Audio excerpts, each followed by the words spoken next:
Welcome to this week's edition of Flashback Friday, your opportunity to get some good review by listening to episodes from the past that Jason has handpicked to help you today in the present and propel you into the future. Enjoy. Welcome to the Holistic Survival Show with Jason Hartman. The economic storm brewing around the world is set to spill into all aspects of our lives. Are you prepared? Where are you going to turn for the critical life skills necessary to survive and prosper? The Holistic Survival Show is your family's insurance for a better life. Jason will teach you to think independently, to understand threats, and how to create the ultimate action plan. Sudden change or worst case scenario, you'll be ready. Welcome to Holistic Survival, your key resource for protecting the people, places, and profits you care about in uncertain times. Ladies and gentlemen, your host, Jason Hartman. Welcome to the Holistic Survival Show. This is your host, Jason Hartman, where we talk about protecting the people, places, and profits you care about in these uncertain times. We have a great interview for you today, and we will be back with that in less than 60 seconds on the Holistic Survival Show. And by the way, be sure to visit our website at holisticsurvival.com. You can subscribe to our blog, which is totally free, has loads of great information, and there's just a lot of good content for you on the site. So make sure you take advantage of that at holisticsurvival.com. We'll be right back. Now's your opportunity to get the Financial Freedom Report. The Financial Freedom Report provides financial self-defense in uncertain times, and it's your source for innovative, forward-thinking investment property strategies and advice. Get your newsletter subscription today. You get a digital download and even more. Go to jasonhartman.com to get yours today. It's my pleasure to welcome RP Ruggiero to the show. He is the author of Brushfire Plague. It's an action novel of survival and adventure in the context of societal collapse, and it delivers some useful lessons about survival that are woven throughout the novel. RP, welcome. How are you? I'm fine, and thank you for having me on your show. My pleasure. Well, hey, tell us about Brushfire Plague. Sure thing. Yeah, I think it's a pretty exciting and gripping tale of a plague breaks out. It's virulent in terms of how fast it's spreading, and also its sort of morbidity or kill rate. Essentially, it's like something no one's ever seen before. And so it really sets off right at the outset of the story, society really reacting to that and essentially starting to unravel very quickly. And the main character, his name is Cooper Adams, is sort of your average everyman forced to, he's actually a traveling salesman. And he's forced to sort of react and deal with this situation, including his own family, his neighborhood, and really quickly needs to organize his neighbors for self-defense amongst the sort of chaos and violence that starts occurring as everything sort of unravels all around them.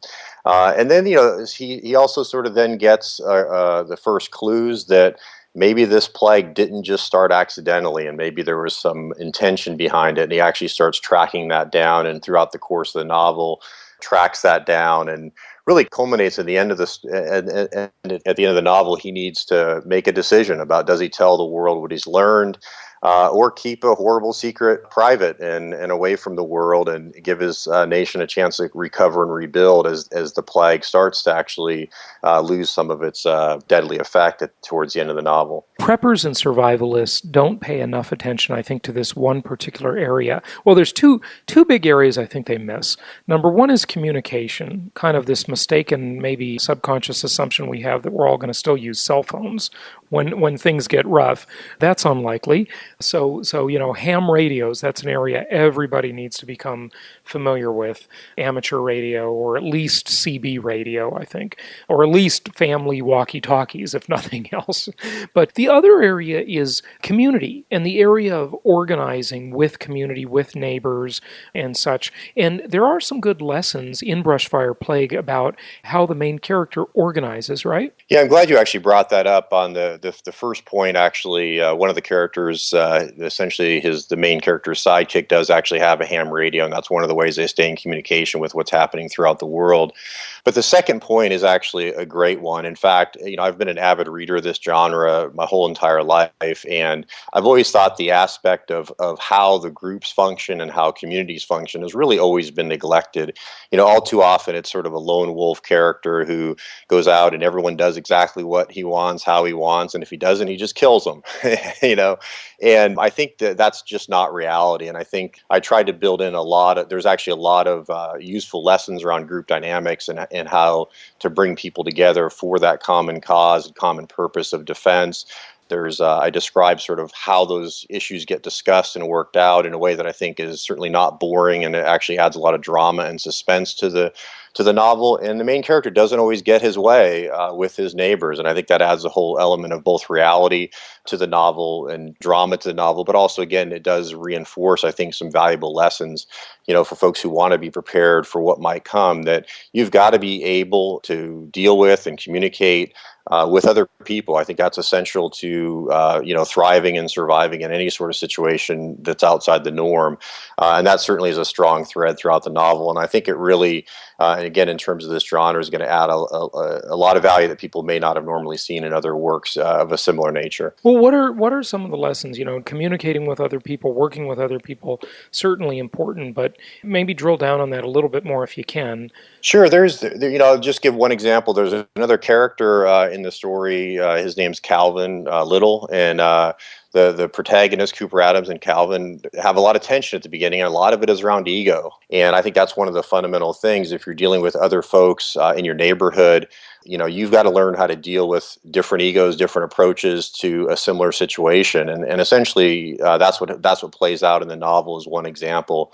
Another one I think that go into survival aspects that plays out in the Brushfire Plague is the notion that some people will not figure out fast enough that the rules are changing, and what worked in sort of a normal functioning society, those same rules are not necessarily going to work in a society that is confronting a huge crisis and is unraveling around them. And so that's another dynamic that I play out a lot in the story of how people, how Cooper Adams essentially deals with that as well. And beyond community and organization, what are some of the other things that he encounters and lessons people can learn, real life lessons in terms of how to handle those things?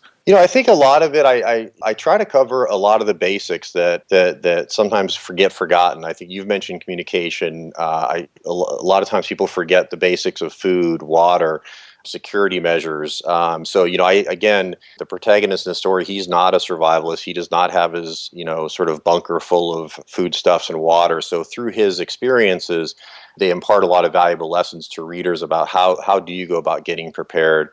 On the security front, I really walk through a realistic situation, which is, they sort of do an inventory of their neighborhood and find out they're actually pretty weak and underprepared in terms of weapons to sort of defend themselves. I talk about another aspect that I get into a lot is this notion of not only once they've got their own neighborhood organized, how do they go out beyond their neighborhood and into the neighborhoods that surround them.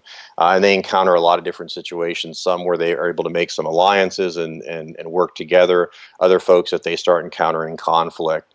And so I think that's another notion. If you think about like layers of security, you can think of your home, you can think of your neighborhood, and then I think you need to start thinking about the neighborhoods beyond your own. And that's another aspect to the novel that I think is, again, unique to this genre. So those are just a couple of examples of other areas I try to bring out and get people to think about. And I think also just one way of, and I've had this feedback already from readers, is that I think people who are into preparations are always thinking about how do I get my spouse or my family or my friends who may not understand the need to be prepared, and what are some ways to get others thinking about that. And folks have already started to give me feedback that they really see the Brushfire Plague as a not only a great read and interesting for them, and they learned a few things from it, but that it's really a great sort of introduction or primer to bring other folks along who maybe right now are not thinking about the need to be prepared for potential crises they might encounter in the future. So what? Well, yeah, you can't give us a spoiler. I was about to ask you for one, but just any other things. I mean, there's so many reasons to prep. It's not just societal collapse due to plague. It might be due to economics. It might be due to political strife, and might not be America that's the only place in the crosshairs. Of course, we're talking to a global audience, and many countries have a much more eventful history than the U.S. does with this kind of stuff. But just any tips that people can learn, any things that kind of go wrong. Your novel's very realistic, and I think that's one of the things I just want to bring to the listeners today in this talk. Yeah, I think the other aspect we haven't talked about is, and I again, it comes out in the Brushfire Plague, is just how quickly things can sort of come apart. I think people completely, even some folks who really are getting prepared, think they're going to have a week or 2 weeks to sort of get ready for something. The reality is, if a plague like this broke out that is so destructive and spreads so fast, things really do come apart in a matter of days. And certainly when you think about an earthquake or other situations, we're not going to always have any other time to go get those last few supplies at the store. I see that mistake even being, like I said, obviously made by folks who aren't even thinking about being prepared. But even amongst those, some who are getting ready, sometimes, I think miss that fact.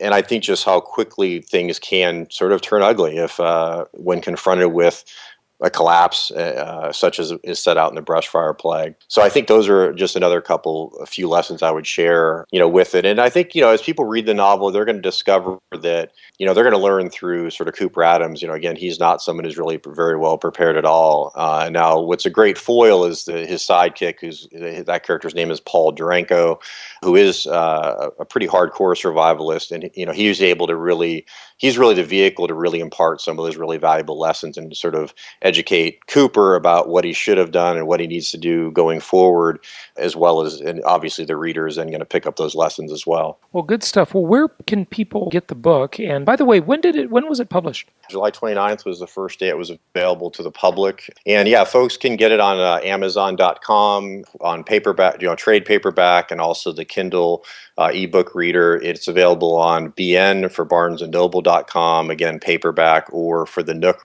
reader. An easy website if folks want to get more information about the book is the site dedicated to the book. It's really easy to remember.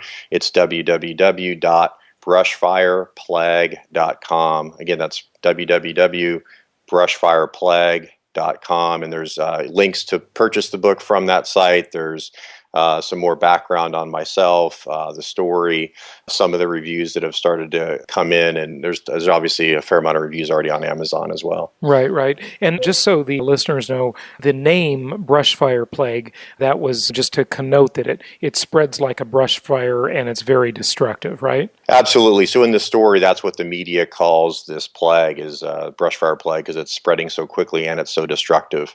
So that's where that comes from. Well, hey, just in closing here, RP, are there any things that you'd like people to know about being prepared in general? Why to do it, how to do it, not necessarily relating to the book, but you've been fascinated by this type of reading for many, many years, and just wanted to see if you have any thoughts there. Absolutely. I think I like to try to speak to folks, who maybe aren't into this yet. And I think it's important. I mean, my standard thing I say to folks is this, you have homeowners insurance, you have car insurance. Why wouldn't you have some insurance in terms of, food, water, basic security, communications, clothing, medical, that would get you through at least even a short-term crisis. And hopefully the more you have resources and ability and preparation, longer-term crisis. I think that's the biggest thing I'd say to your audience, is that's so important. And I also fundamentally believe that it's just a basic responsibility. So, in the Brushfire Plague, a really strong relationship is between the father and his son, and his efforts to obviously protect his son from everything that's going on all around them. And I have two boys of my own, and I just take that. I think it's a basic responsibility we have, I have as a father. And I think, just as a citizen of this country, as an American, that's also a responsibility. And I think for those of us who are already prepared to whatever extent we are, I think we do have a fundamental responsibility to bring others along, if you will, and get them involved in getting prepared. Because again, the more preparations that have happened in a community or a neighborhood or a family, etc., we're all better off. If a crisis, and obviously we don't want anything to happen, but if a crisis were to come, we're all better, we are all better off the more of those in our nation, our community, our neighborhood, our families who are prepared. And I really think, obviously, Brushfire Plague was written to just really be an entertaining and great novel with engaging and real and evolving characters. And I think folks will enjoy it.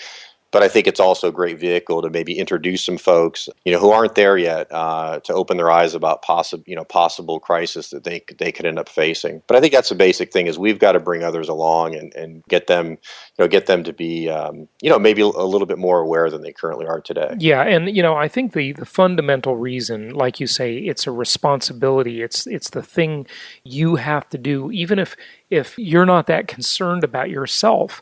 You need to prepare so that you can become less of a burden on the community. Because Absolutely. people that aren't prepared, they're a total burden to everybody else. So that it's a basic responsibility as part of society that each of us, it's incumbent on us to be prepared. So if you do nothing else but buy some extra canned food and some extra water, that would be a huge leap over most people. So no, I think that's right, because again, if someone's walking around and they don't have fire insurance for their house or car insurance, we would call them irresponsible. And I think it's the same dynamic here.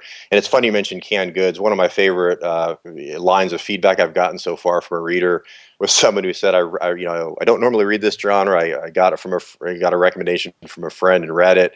And, I never thought about this stuff before. It's got me thinking I should have some more canned goods on hand, and I should, know how to defend myself if something like this were ever to happen. And I was thrilled to get that kind of feedback, because one, it shows that reader impact that your work has the novel had on that individual. But even more than that is just that, again, I think that was someone else who eyes were open a little bit about.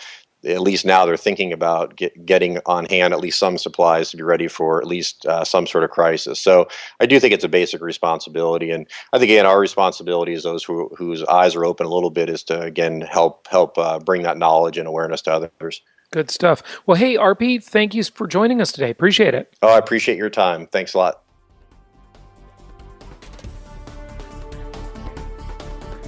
Thank you for joining us today for the Holistic Survival Show, protecting the people, places, and profits you care about in uncertain times.